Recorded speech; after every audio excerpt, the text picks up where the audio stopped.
आप सभी का स्वागत है आपके अपने चैनल प्राइम साइंस में। स्टूडेंट्स, आज इस वीडियो में हम समझेंगे आज की क्लास 10th की वर्कशीट नंबर 60। यह वर्कशीट चैप्टर 11 मानव नेत्र व रंग बिरंगा संसार से रिलेटेड है। स्टूडेंट्स, आज का हमारा डिस्कशन का मेन टॉपिक रहेगा वायुमंडलीय अपवर्तन। हम जानेंगे वायुमंडलीय अपवर्तन क्या है और ये कैसे होता है। साथ ही साथ हम यह भी सीखेंगे कि हमारे डेली लाइफ में वायुमंडलीय अपवर्तन के क्या क्या एग्जाम्पल्स हैं। स्टूडेंट्स, यदि आपने अभी तक हमारे इस चैनल को सब्सक्राइब नहीं किया है तो प्लीज़ हमारे इस चैनल को सब्सक्राइब कर लें और बेल आइकन को भी प्रेस कर दें। चलिए समझते हैं वायुमंडलीय अपवर्तन। स्टूडेंट्स, वायुमंडलीय अपवर्तन का मतलब है वायुमंडलीय अस्थिरता के कारण प्रकाश का अपवर्तन ही वायुमंडलीय अपवर्तन कहलाता है। चलिए एक बार हम समझते हैं वायुमंडलीय अपवर्तन कैसे होता है। स्टूडेंट्स, हम जानते हैं जब वायुमंडल से कोई भी प्रकाश हम तक पहुंचता है तो वह वायुमंडल की डिफरेंट लेयर्स से होकर आता है। ये जो वायुमंडल की डिफरेंट लेयर्स हैं ये प्रकाश के लिए अलग अलग माध्यम का काम करती हैं, क्योंकि सभी लेयर्स में जो कण होते हैं वो अलग अलग होते हैं। सबकी जो सघनता है या जो विरलता है वो भी एक दूसरे से डिफरेंट होती है। तो जब कोई भी प्रकाश की किरण हम तक पहुंचती है तो वो जब एक माध्यम से दूसरे माध्यम में या फिर एक लेयर से दूसरी लेयर में एंटर करती है तो उसका जो पथ है, उसका जो रास्ता है वो इस तरह से चेंज होता रहता है। इसी को हम वायुमंडलीय अपवर्तन कहते हैं। चलिए अब हम समझते हैं वायुमंडलीय अपवर्तन के हमारी लाइफ में क्या क्या एग्जाम्पल्स हैं, हम कहाँ कहाँ वायुमंडलीय अपवर्तन की घटना को देख सकते हैं। बच्चों, वायुमंडलीय अपवर्तन का सबसे पहला एग्जाम्पल हम पढ़ते हैं तारों का टिमटिमाना। जो तारों का टिमटिमाना है, ट्विंकलिंग ऑफ स्टार्स है, वो वायुमंडलीय अपवर्तन के कारण ही होता है। देखिए कैसे। जब तारों का प्रकाश पृथ्वी के पर्यावरण में प्रवेश करता है तो वातावरण में अलग अलग ऊंचाई पर वायु की सघनता अलग अलग होती है। इस कारण तारों का प्रकाश लगातार अपवर्तित होता है। मतलब वो जो उसका जो मेन रास्ता है जिससे उसे ट्रेवल करना चाहिए वो वायु की सघनता के कारण अपने रास्ते से लगातार अपवर्तित होता है और लगातार अभिलंब की ओर मुड़ता रहता है। इसके कारण तारों की आभासी स्थिति तारों की वास्तविक स्थिति से थोड़ी ऊपर दिखाई देती है। जैसा हम इस चित्र में देख सकते हैं, जो तारे की वास्तविक स्थिति है वो ये है, लेकिन हमें तारा यहाँ पर दिखाई देता है। और जैसा मैंने आपको पहले ही बताया है, वातावरण में वायु की स्थिति स्थिर नहीं रहती। वातावरण में वायु सदैव कम या ज़्यादा गति से चलती है। इस कारण वायु की सघनता भी बदलती रहती है। मतलब जो प्रकाश के लिए माध्यम है वो लगातार चेंज होता रहता है, जिससे पृथ्वी पर पहुंचने वाले तारों का प्रकाश कम या ज़्यादा होता रहता है। इसलिए यह कहा जा सकता है कि तारों का टिमटिमाना निम्न दो कारणों से होता है। कौन कौन से कारण हैं? एक तो वायुमंडलीय अपवर्तन के कारण तारों की आभासी और वास्तविक स्थिति में अंतर होना, मतलब वो अपनी जो उनकी वास्तविक स्थिति है उससे थोड़ा हमें ऊपर दिखाई देते हैं। क्यों? क्योंकि वायुमंडलीय अपवर्तन के कारण। दूसरा, वायुमंडलीय अपवर्तन के कारण पृथ्वी पर पहुंचने वाले तारों के प्रकाश की मात्रा में भी निरंतर परिवर्तन होता है। कभी प्रकाश ज़्यादा कभी कम, क्योंकि हवा चलने के कारण जो वायुमंडल में वायु की सघनता है वो निरंतर चेंज होती रहती है। तो स्टूडेंट्स, ये क्वेश्चन आता है सीबीएसई में, और इस जो हम आज ये वीडियो देख रहे हैं इस वीडियो में सारे इम्पोर्टेंट टॉपिक हैं, और जो क्वेश्चन आता है वो इसी वीडियो से आएगा कि तारों का टिमटिमाना क्यों होता है, क्यों टिमटिमाते हैं। तो हम कह सकते हैं कि तारों का टिमटिमाना वायुमंडलीय अपवर्तन के कारण होता है। दूसरा क्वेश्चन आ जाता है कि ग्रह क्यों नहीं टिमटिमाते। तो स्टूडेंट्स, इसका आंसर है कि जो ग्रह हैं वो ग्रह तारों की अपेक्षा पृथ्वी के बहुत अधिक नज़दीक हैं, बहुत पास में हैं, तो उन्हें बहुत ज़्यादा ट्रैवल नहीं करना पड़ता है और उनके प्रकाश की मात्रा लगभग समान रहती है। इसलिए ग्रह हमें टिमटिमाते हुए नहीं प्रतीत होते हैं।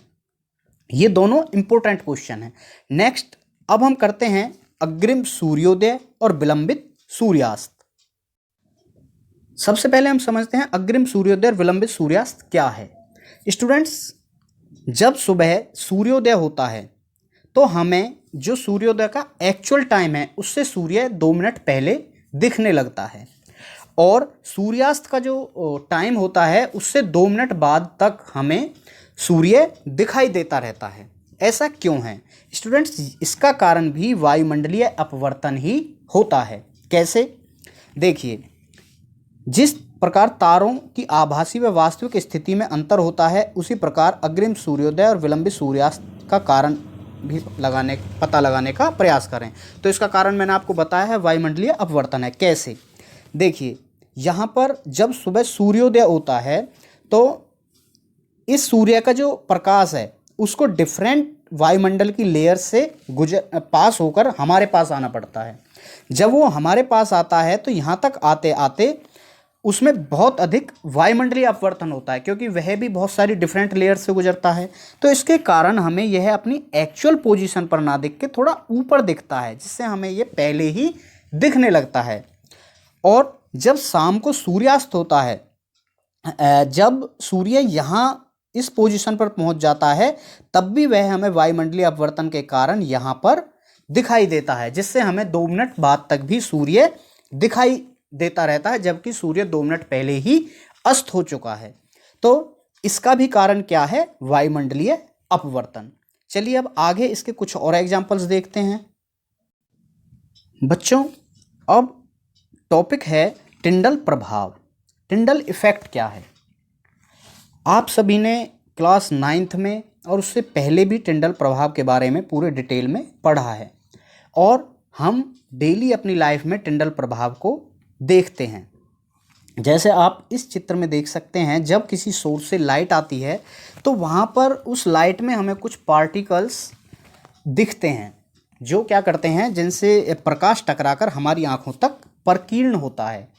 इसे हम प्रकाश का प्रकीर्णन भी कहते हैं। देखिए, जब माध्यम में मतलब कहीं भी जब उपस्थित कॉलिड कण कौन से हैं? ऐसे कण जिनसे प्रकाश टकरा करके परावर्तित हो सकता है।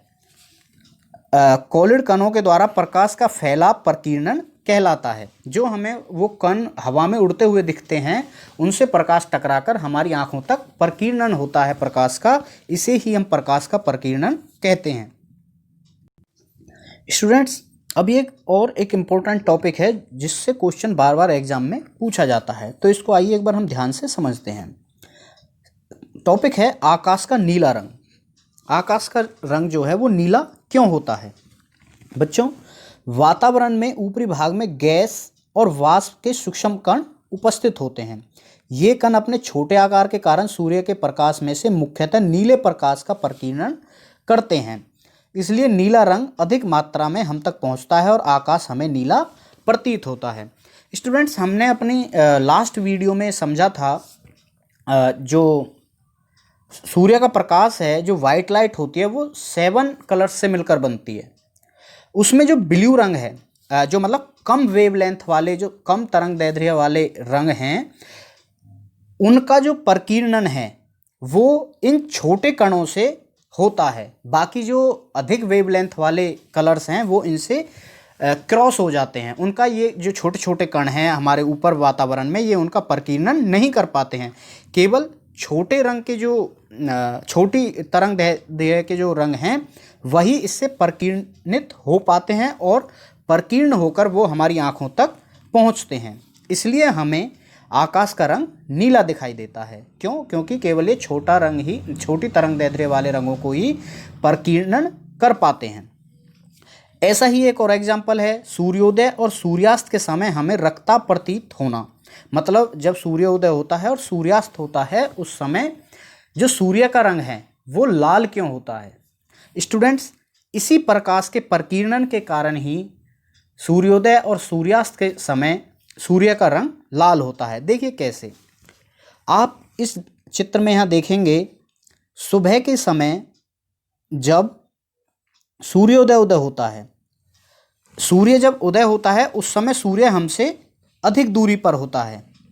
जब ये जो प्रकाश हम तक ट्रैवल करके आता है तो रास्ते में जो बहुत सारे पार्टिकल्स हैं उनसे लगभग सभी कलर्स परकिरणित हो जाते हैं। जैसा आप देख सकते हैं ब्लू कलर परकीर्ण हो रहा है। इसके साथ साथ सभी छोटी वेवलेंथ वाले कलर का परकीर्णन हो चुका होता है। केवल लाल रंग, क्योंकि उसकी वेवलेंथ बहुत ज़्यादा है, वही हम तक पहुंच पाता है।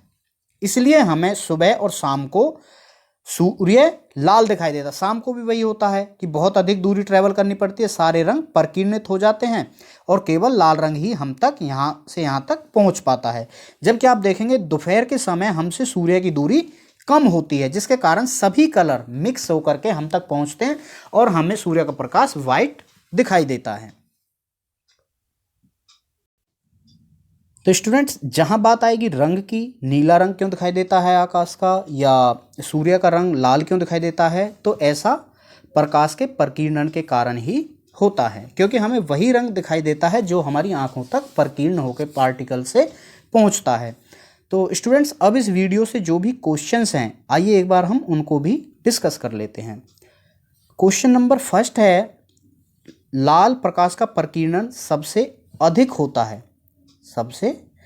होता है, इस कारण साइन बोर्ड रेड कलर मतलब लाल रंग का होता है। आपने देखा होगा जो खतरे का जो निशान है, डेंजर जो साइन होता है वो रेड कलर का होता है, जिससे वो बहुत अधिक दूर तक दिखाई दे सकता है। अधिक वेवलेंथ के कारण बहुत दूर तक रेड कलर दिखाई दे सकता है।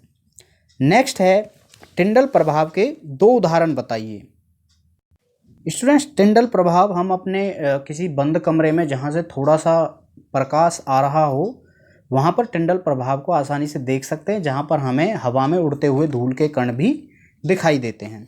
नेक्स्ट है, बादल श्वेत क्यों दिखाई देते हैं। तो स्टूडेंट्स, हम जानते हैं जो बादल हैं उनमें क्या है, जो वाटर ड्रॉपलेट्स होती हैं, पानी के छोटे छोटे कण होते हैं जो सारे प्रकाश को रिफ्लेक्ट कर देते हैं, जिसके कारण हमें पूरी जो वाइट लाइट दिखाई देती है। सभी जो कलर्स हैं वो सभी मिक्स होकर जब हमारी आंखों तक आते हैं तो हमें वो वाइट दिखते हैं। नेक्स्ट है, तारे टिमटिमाते हैं क्योंकि तारे पृथ्वी से बहुत अधिक दूर हैं और जब वो हमारी आंखों तक आते हैं तो उनमें वायुमंडलीय अपवर्तन होता है, इसलिए हमें तारे टिमटिमाते हुए दिखाई देते हैं। तो स्टूडेंट्स, इस वीडियो में हमने आज की इस वर्कशीट को समझा। इसमें हमने वायुमंडलीय अपवर्तन और उसके एग्जाम्पल्स को समझा, प्रकाश के परकीर्णन को जाना और उसके एग्जाम्पल्स को भी आज हमने इस वीडियो में समझा। स्टूडेंट्स, यदि यह वीडियो आपको हेल्पफुल लगा है तो हमारे इस वीडियो को लाइक करें, अपने फ्रेंड्स के साथ शेयर ज़रूर करें और हमारे इस यूट्यूब चैनल प्राइम साइंस को सब्सक्राइब कर लें। Thank you.